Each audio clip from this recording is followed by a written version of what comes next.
How's it going in Luxembourg? It's nice to be here. A couple years ago, right, I was on all the dating apps. I was just fucking trying to get laid. And I was swiping. I was getting no matches. And my friend, she showed me her Tinder. And it was incredible to see a woman's Tinder, because every single swipe was a match after match after match. And she started showing off, going, look at all the matches. And I was like, yeah, but it's easy for you. You're a woman. And she was like, nah, it's because I'm a good-looking woman.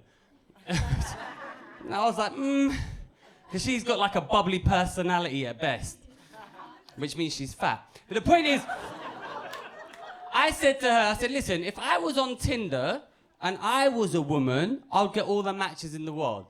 She's like, no, you wouldn't. I would. She went, no, you wouldn't. I said, look, what I'm going to do is a social experiment, is I'm going to set up a Tinder profile as myself, but as a woman, to see how successful I would be, right? Here are those results. Let's have a look at this. My theory is, Darius Davies, as a woman on Tinder, going to get all the matches in the world. First of all, I had to turn myself into a woman. So what I did is I found this website, and it says, if you were a woman, what would you look like? And I was like, yeah. What would I look like if I was a woman? And I logged in with Facebook, and I chose this old profile picture. I chose this one, well, I didn't have a beard. Why? Because I didn't want to look like a Eurovision contest winner, yeah? When I was a woman. Now, I'm not going to lie to you, Carlito's Comedy Club. Darius Davies, as a woman, is one of the finest women you will ever see. Holy shit! Look how fine I am. Oh my God. I don't know if any of you have ever wanked off over your own face, yeah? But I have. I don't even watch porn anymore. I just deep fake my own face onto porn videos and watch that, yeah? That's how hot I am.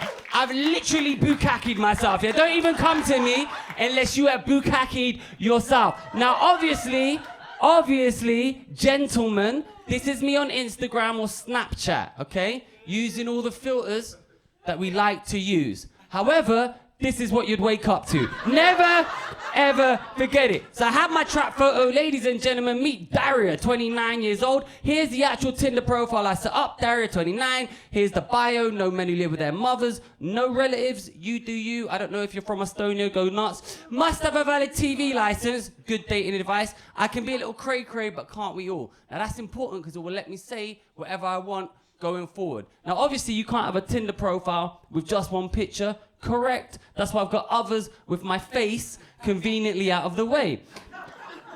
Now, here's what I learned about men in my time online. I didn't even need to turn myself into a woman. I could have just left this picture of a hand holding a glass of champagne. I probably would have got even more matches. Why? Because men don't see a hand holding a glass of champagne. Men see that picture and go, fucking hell, that could be my cock in that hand, right? So this is Daria, 29 years old. Now, obviously, it's going to look realistic. So ladies like you, I too, have standards. So just at the bottom, if you look there closely, I just put, P.S. if you're under 6 foot, kill yourself. Because I simply refuse to go out with any 5'11" midget. I was on Tinder for 5 days as myself, right? 5 days as Daria, right? I was on myself like 6 months, got nothing. 5 days as Daria. Look at all the matches I got in 5 days on Tinder as Daria. Look at all these matches. Look at all these matches. Look, on. And finally, Steve, are you gonna bang though? And Tez, are your boobs real? Who says romance is dead, ladies? It's alive and well. Also, if you can just about make out, Tez is standing in front of a tractor in a high-vis jacket. What any woman is looking for in a man. Good, she's just built a drink. Fantastic. Now, before we go any further, ladies, I'd heard the horror stories of dating online, right? I've now lived the horror stories of dating online. So, on behalf of all men, this is a formal apology. I'm sorry. Hashtag me too, right?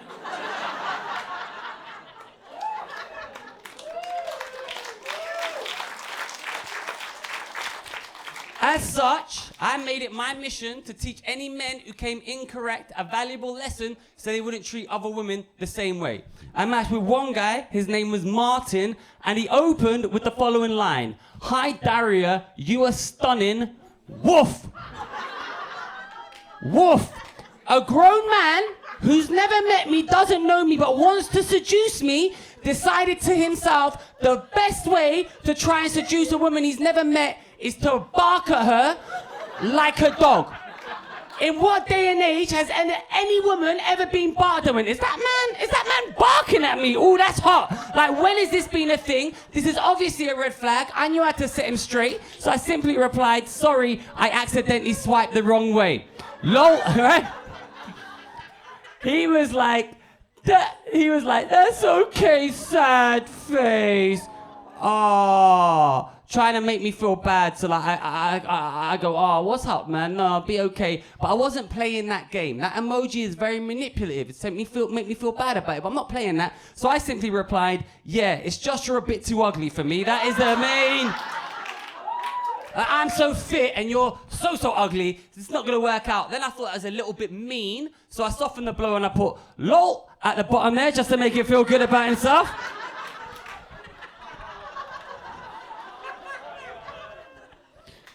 In my time online, what I learned about men, dating them, is that men will sell out absolutely anything they believe in to get laid.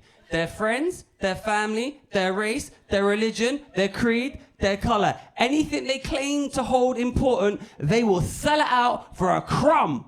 A crumble of pussy, right? I matched with one guy, his name was Kelly, 28 years old. This was his bio. He says, not looking for a hookup, right? Now we know he's being serious because not is in all caps, right? But he goes on to say, I'm a Christian. My heart belongs to Jesus. I'm just looking for the right girl to share it with. Oh, is he really? So this is a man of faith.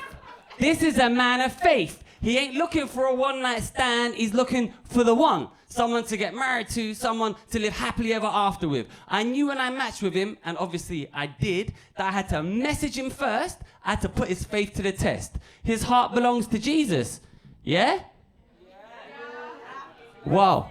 My pussy belongs to Satan. What are you saying? What are you saying now? Because anyone can turn down fictional pussy, but what are you saying? When satanic pussy itself is presented to you on a plate, he said, oh wow, I think I'm saying yes.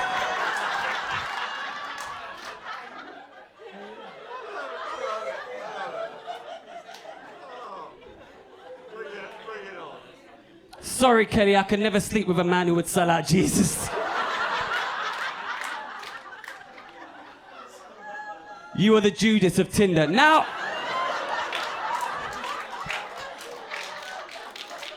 throughout history, there have been some great lovers. Romeo, Casanova, Kermit the Frog. Let me introduce you to the finest lover of the 21st century, ladies, none other than Tez. Tez, ladies, sent me 3 messages in quick succession. Each message was more romantic, more poetic than the last. His first message, his opening message, was something like simply from Shakespeare himself, as he said, "You're so fine, I want to suck your bobs." He followed that one up with, "You have the big bobs I like." And then finally, why is this not working? You giving me the bobs. Like, I've done enough now, where the fuck are these bobs at? I get a chance to reply and I'm like, you like my bobs? And he's like, yeah, baby girl, I like the bobs. You'll show me I'm a cool guy, no problem, baby. I'm like, I will show you my bobs. Like, let's see where this is going. And he's like, yeah, baby, you showing me the big milk bobs? I am very rich, cool guy. Now, I'll be honest, I didn't know how to reply to the request for big milk bobs, right? So I thought, let me think about something funny to say back to him. But I didn't say it immediately, so he got thirsty and he messaged me again and he was like, baby? And I was like, yes. And he was like, bobs. This is a man obsessed with bobs. He's obsessed with, you said no! And he followed that one up with, you WhatsApp me the bobs, baby. +91 73 83. Now, I have left his identity anonymous. That is obviously his real phone number, just in case any of you have big bobs, get in touch. Tez, be delighted to hear from you. I thought to myself, should I WhatsApp Tez. Obviously the answer is yes, you should WhatsApp Tez. So I send him the following message. And I say, hey Tez, it's Daria smiley face. But now, out of the confines of Tinder, he can be as sleazy as he likes, and he sends me the following sleazy message. He says, you like a big snake. I want to place my snake with your bobs. Show me bobs, please, now. 17, 19. I consider this request, take this on board, and I reply, okay, I'll send you my bobs. I'm just getting ready, honey. ... But now I'm in a predicament. I'm in a bind because a man wants, needs, craves, demands bobs, right? And if you can't see, I'm a bobless individual, okay? But I promised the man bobs. I've got to deliver bobs. So I'm thinking outside the box. What kind of bobs can I send the man? I send him the following bobs. I think we can all agree that there are no finer bobs than Bob the Builder and SpongeBob SquarePants. But now, out of the now Tez realised that he's been catfished, right? He realised he's been fucking fucked over. He's angry. He sends me a furious message and he goes, "Hey, you bloody fuck off me! Nobody fucking me!" Correct. And the reason why he's on Tinder. I fuck you in the fuck you. I don't even know what that means, but I don't mean fucked in my fuck you today. I'm cool, Rick guy, fuck you, make fun of me. 1831, he's furious. 2 minutes later, he sends me a death threat and he says, I'll bloody kill you. I send Win32 virus. I don't know what mad STD that is. But I don't want to find out either. You see, powerful cool guy, fucking me, no fucking you. The bastard, Daria, bastard, 1833. He takes a moment. He composes himself. He calms down. 7 minutes later sends, "Can't send bobs, he's a fucking hero." Even in the midst of being trolled, the man thinks to himself, maybe just bobs are on the cards. He's an inspiration and a lesson to us all to never give up. Always believe. I didn't speak to him then for 6 months. Then 6 months later, out of the blue, all I get is this. That's all it said. That's all it... Oh, please. That's what he meant. My back's fucked. I'm gonna do this last bit, then I'm gonna go because I'm tired. Right, a couple years ago, my friend was getting married and we were going to Madrid for a stag do, right? And we're flying with Ryanair. I hadn't printed off my boarding pass because this was before I didn't have the app, wasn't the right well. He's getting married, didn't print off my boarding pass. Thought, fuck it, I'll get a boarding pass at the airport, right? That was my plan.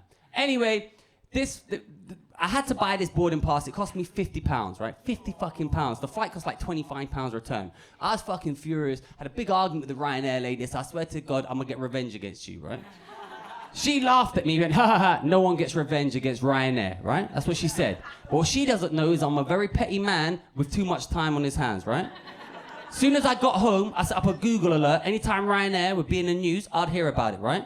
Time went by. Anyway, one afternoon, Sunday, I was at home and this news story came up on the BBC. Ryanair British stag party causes flight diversion to Berlin. I was like, this is interesting, let's fucking have a read, right? So I was reading, it's basically just about a drunk stag do, right? But what was interesting, you see this, and this is important, you see this all the time now, but this was one of the first times I'd ever seen it. At the end of this article, it had this. It was a solicitation for public journalism. It said, do you know any of the stag party of the bride? Were you on the ill-fated flight? Get in touch with us at haveyourSay@bbc.co.uk. So let's just answer these questions. Do you know any of the stag party of the bride? No. Were you on the ill-fated flight? No. Get in touch with us at haveyourSay@bbc.co.uk. Okay, yes, I fucking will, right? Wasn't on this flight, but I thought, fuck it, I'll email them anyway. So I emailed the BBC, Ryanair flight to Bratislava from dariusdavies@gmail.com to haveyourSay@bbc.co.uk. Wasn't on this flight, just emailed, thought it'd be funny. Sent them the following email. I said, hi. I was on the Ryanair flight to Bratislava. It was a nightmare. The groom got his penis out and started spinning it around. He then said he don't care if the plane crashed because he had a helicopter and could save everyone. He then sat down, but would sporadically get up to place his balls on the gentleman in front of him, shoulder and say, do you like tea? It was a terrible flight. They were very boisterous. If you have any other questions, feel free to ask me. I think I can describe the groom's penis as I saw it a lot, right? Now, I sent that to the BBC. That's the most respected, venerated news organisation in the UK. Didn't expect a reply. 13:56, that's when I sent it. 2 minutes later, I get the following email from, I've covered his name, don't worry about his name. I said, hi Darius, the guy goes to me, hi Darius, many thanks for contacting the BBC about this. Are you free to speak further? If so, what would be the best number on which to contact you on, all right? So a BBC journalist read the previous email and went to himself, sounds legit. Better get in fucking touch, right? And he calls me up and he says, hey Darius, what happened? I don't know if you've ever done a prank phone call that's so hilariously funny you can't even hold the receiver to your head without pissing yourself laughing.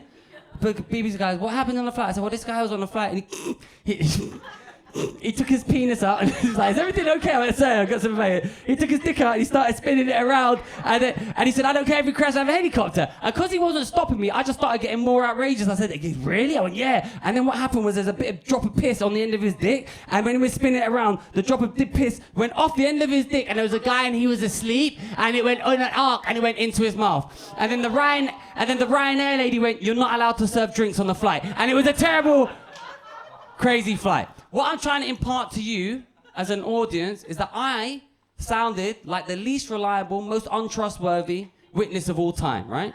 Now, before we go any further, the guy's name was Rich. I stalked him on LinkedIn. I don't know why this is blacked out. Fuck it, doesn't matter. What you need to know is the following. He's a senior broadcast journalist, right?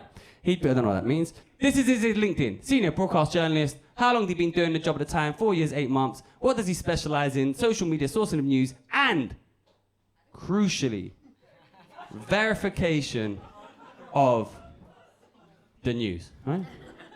So he's phoned me up, I've told him what's happened. I get another call, right? Next morning, following morning, I get a call and he says, hey Darius, are you free to come live on BBC One, on the news, and say you saw a man on a Ryanair flight take his dick out, spin it around, say, I don't care if we crash, I have a helicopter and can save everyone. Are you free to do that live on the news?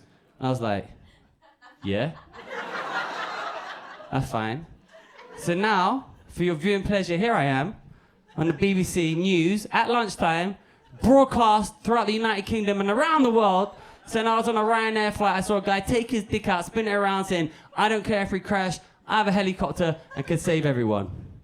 So let's £1,000 and a possible civil damages suit. Well, Darius Davies from London was a passenger on board the flight. Joins us now. Darius, what happened? Hi there. Good morning. Well, it's a crazy flight. They were drunk from the get-go.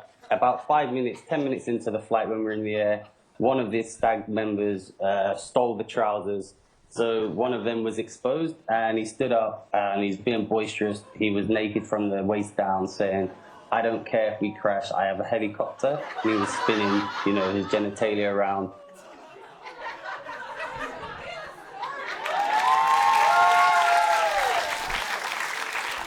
Live on the BBC. Now remember, the only reason I was like, don't turn that on. I never told you to do that. Turn that back off.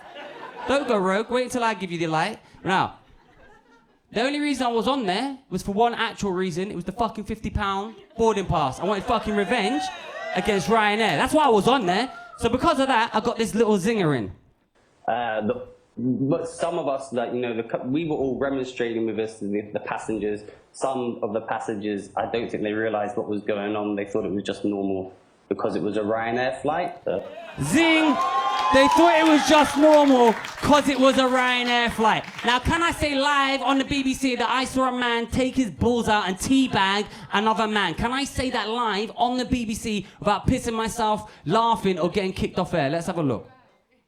Evening of the holiday. Yeah, and I mean, obviously you described the kind of most extreme thing that was going on. Did it sort of calm down after that, or just keep going the whole way till you landed? They were, if you can imagine, very drunk, boisterous British guys going on. That was what it was. So they were drunk. They were kind of fighting amongst themselves. They would go quiet for about 2 minutes. Oh, no, we're all right.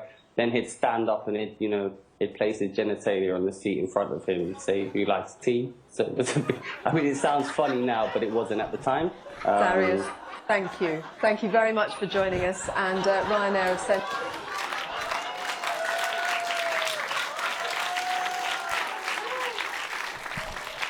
Anyway, listen, I'm just about to crack up. Right there! And the BBC had no fucking clue, right? But later on they had to issue a retraction where they went, some quotes have been removed from this report after it transpired the person who made them had not actually been a passenger on the flight. It didn't transpire shit. Two things happened. One, the BBC, apparently, because of that, directly because of that, they had to change their whole fucking policy of putting guests on air, right? And one of the things they do now is they ask to see the guests' boarding passes before they put them on TV. But two, in the immediate aftermath of that interview going live, Ryanair's stock price fell by 2%, right?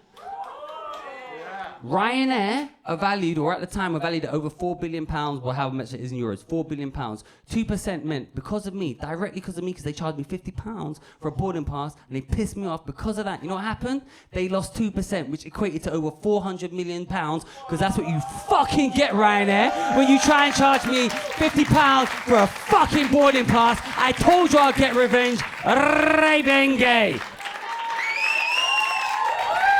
I want to end on two tiny little bits. One, I want to end on this very famous quote from Malcolm X. He says, if you're not careful, the newspapers will have you hating the people who are being oppressed and loving the people who are doing the oppressing. My point to you is this, ladies and gentlemen. If I can make a multinational global company lose fucking 2% of their stock price, right? When I'm at home, bored, yeah? In my trousers, yeah? Without my trousers on, in my pants, imagine what I could have done if I put some trousers on. But two, yeah? Imagine what real people with real money can do to manipulate, separate, and divide us, pit us against each other. Question fucking everything you read, and you are being spoon-fed from the fucking fringe, from the fucking newspapers. And finally, my friend saw this show, and he said, Darius, remember when we went to fucking Andrew's fucking stag do? I went, yeah. He went, it wasn't Ryanair. I went, what? He went, it was EasyJet. So there you go, that's what you gotta fucking understand.